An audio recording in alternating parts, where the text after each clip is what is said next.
Hi everyone, it's Friday the 14th of October. It's quite late, 10:30, 11, something like that. I've actually had a really bad week and that's why I've not posted any blogs. I think I can say that it started from week 2 of treatment, where I became very, very emotional over nothing. Very emotional, just crying for no reason. Someone could have just literally said hello to me in the street and I would have been off just crying and crying and crying. I've also been freezing cold, like ridiculously freezing cold, with wearing big thick roll neck jumpers, thick cardigans, being wrapped up in fleece blankets, heating full on, and still being frozen cold. And my husband was rather surprised when he felt my hands and they were actually freezing cold. I don't know if that's a side effect of the medication. I have mentioned this, but again I don't like it because I don't like to feel cold. Not done an awful lot this week. All I seem to do is moan about this isn't right, that isn't right, I don't feel this, I don't feel that. I've had some shocking pain in my hip running down my leg on the right side. I believe this is sciatica, which I've actually had before and is extremely painful. Now the only thing I can take, apart from paracetamol, which don't help, is morphine. And morphine doesn't work very well with me. I am, like I said before, I am like a zombie. And my moods change. It's not nice. I don't like morphine at all. I would avoid it at all costs if I can. But this pain it's absolutely excruciating down my right leg.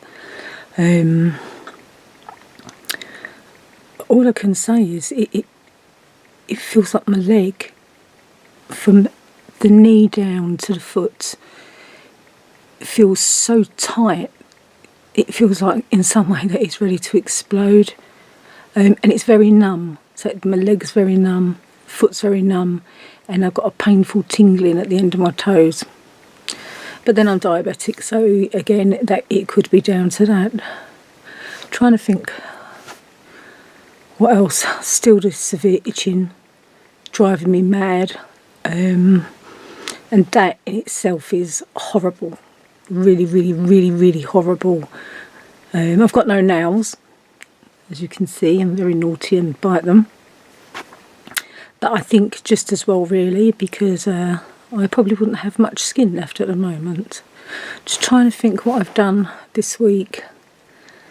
Oh, I forgot to go to a hospital appointment. Hey, how good is that brain fog? I actually forgot to go. It was just as simple as that. My brain is just, it's definitely getting worse. Brain fog, I'm not sure they like to call it. My memory is also suffering quite badly.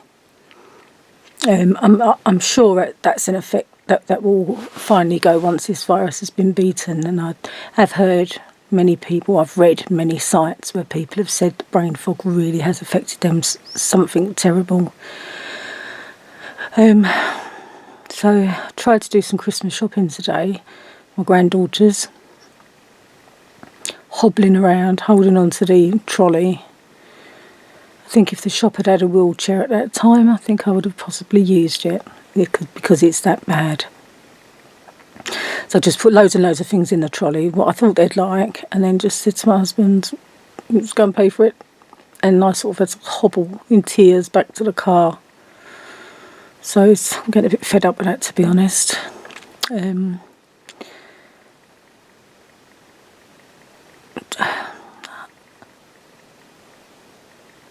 Oh, I forgot what I was going to say.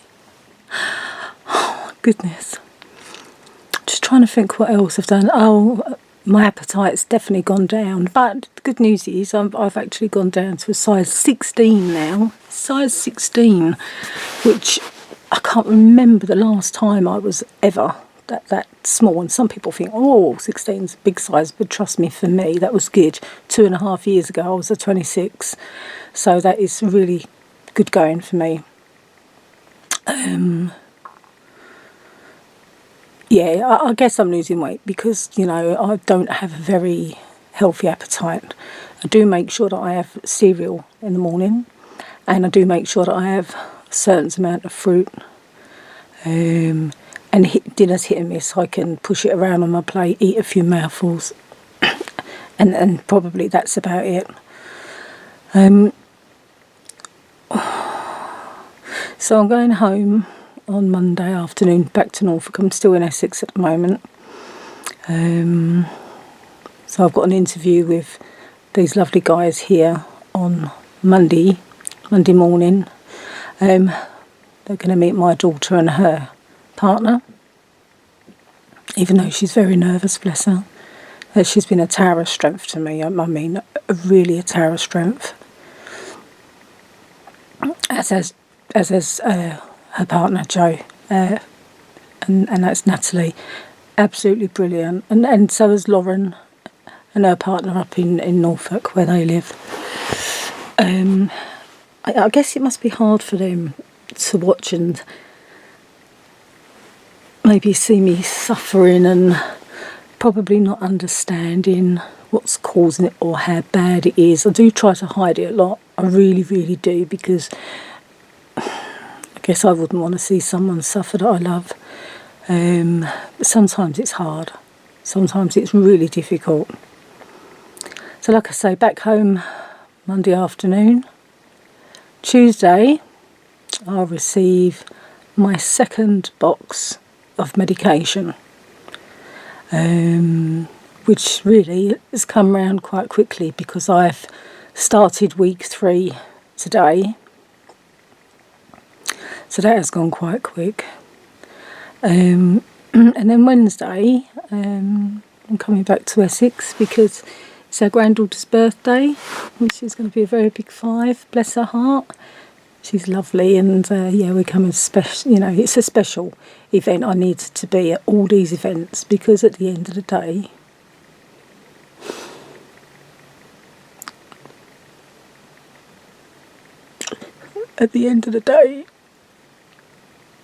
you just don't know how this treatment's going to work, if it's going to work, if they get rid of the virus enough, because it can come back. I've heard of people clearing the virus and still developing liver cancer. So I feel like I'm a bit of a ticking time bomb at the moment.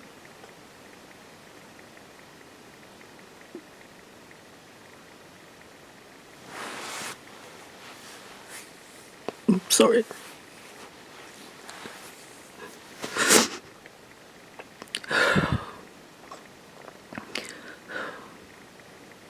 Such an emotional roller coaster.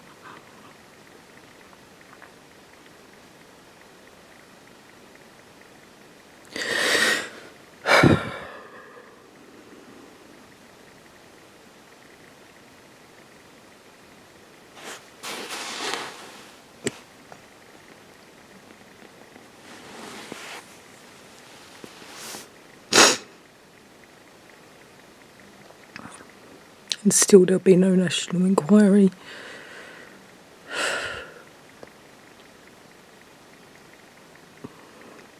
It's just so unfair.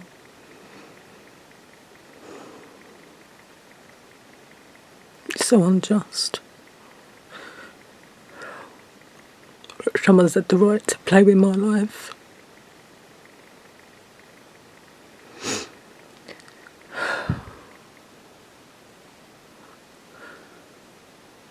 I've had this disease for 29 years.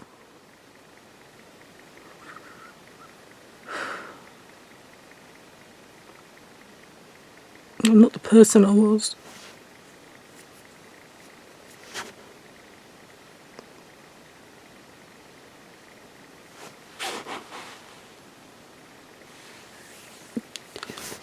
the reason I come down to Essex a lot, to the caravan, is to be with my grandchildren, because they give me that purpose, and I need to be strong. Sometimes it's really, really hard to be strong. You don't feel like being strong.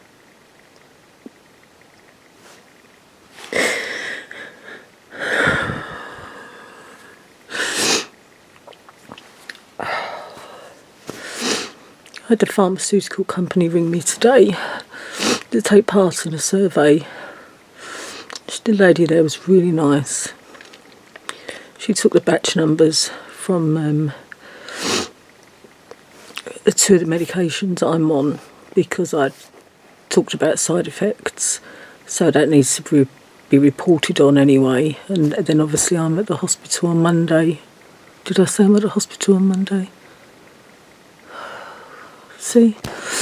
Anyway, I'm at the hospital Monday to see the liver nurses for a check-up, blood test, etc., to see how the viral load's going, and I'll probably check for anemia because I'm so tired. I'm so tired, I'm more asleep than I am awake. They told me that the ribavirin might affect my sleeping habits and I might have trouble sleeping at the night, but no, it's not affected me at all. I go to sleep. I do get up a couple of times in the night for a tiddle. But I'll put that down to my age.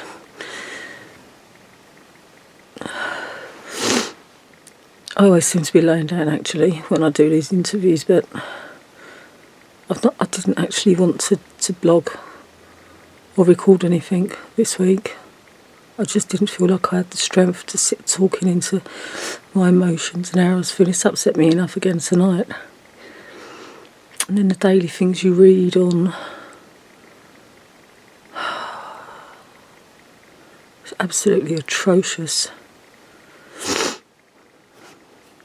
I hope they make a film about this at some point, just so people actually can see and know what really happened. Because it's not funny. I don't know why I said that. Of course it's not funny. Right. So, oh dear, I've rambled on then. So I'm at the hospital Monday at 4:30 and to meet up with Doreen. I think I've said this, I can't remember now. See, I forget everything. So I can then again explain about how I'm feeling, and be interesting to have a weekend on week 3 meds to see if there's any change there, because week 1 really wasn't too bad, you know. It was just like the second week of the tablet taking has just absolutely knocked me for 6. And I'll go to bed. Well, this is late for me, but I'll go to bed, set my alarm, wake up at 7. Also, the pharmaceutical company sent me a text message to remind me to take my medication, which I think is brilliant. I'll have my breakfast, medication, and then I'm so tired. I have to go back to bed for at least 4 hours. That's no. I mean, my poor husband. You know, he's I mean, he is absolute angel. He really is. My strength. I don't know how I would have coped without him. Well, I wouldn't have. Simple as that. That's no life for him either, is it? Where he's on his own for so many hours and no one to talk to, and I'm just going moan. This hurts, that hurts, this hurts, that hurts. Gets a bit much when you hear your own voice keep going on and on all the time. Still, onwards and upwards, as they say.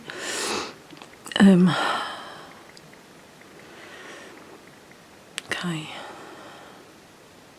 Going to attempt to go to a car boot in the morning. that should be interesting and fun. No doubt I'll end up sitting in a car because my leg will be hurting too much, but I do like a bargain. Yeah, so maybe I might pick the odd thing up. I'm into